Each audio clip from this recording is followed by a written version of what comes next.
is that in most kind of cross-platform partnerships that we deliver these days, there isn't just one goal, there are many goals. And so, for example, when we did a partnership with O2 for the rugby, part of it was about raising awareness, other parts of it was about driving people through to the store, other parts of it was actually about getting people to support the England rugby team. So 3 very different goals going on require 3 very different metrics, and so clearly the effectiveness of each of those 3 is going to be very different.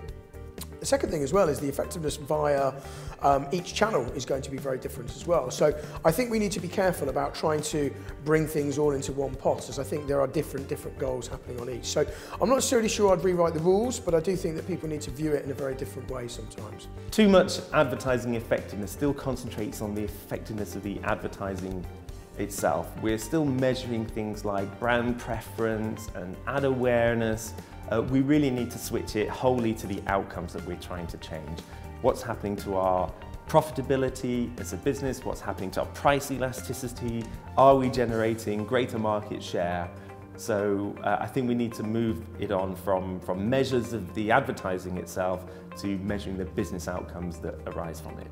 I would de-think the rules of ad effectiveness, because we overcomplicate everything massively, because there's so many walled gardens and ways to measure digital that we do because we can, but we don't do what we should do. We don't take it back to what the business needs, what's human, and say what is useful. So I'd do away with all the useless metrics that we waste our time on, and just say what's useful and how is that affecting our brand. So I'd like to get more, especially from a digital perspective, more brand-related metrics into the mix. So things around prospecting and loyalty to help shape a far more rounded, bigger picture.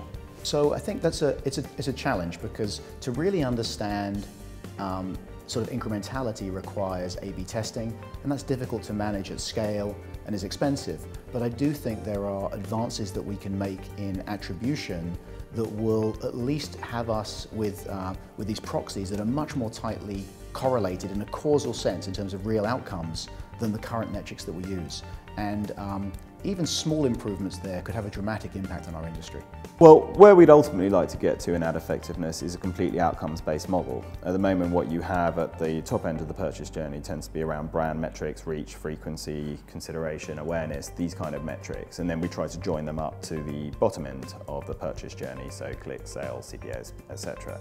Where we actually need to get to, and this is going to be very difficult until we live in a wholly ad-served world, is a universal outcomes-based model. So we are tracking the same outcome, i.e. a sale or a eventual action, from the top of the purchase journey through to the bottom, and understanding every single stage in between.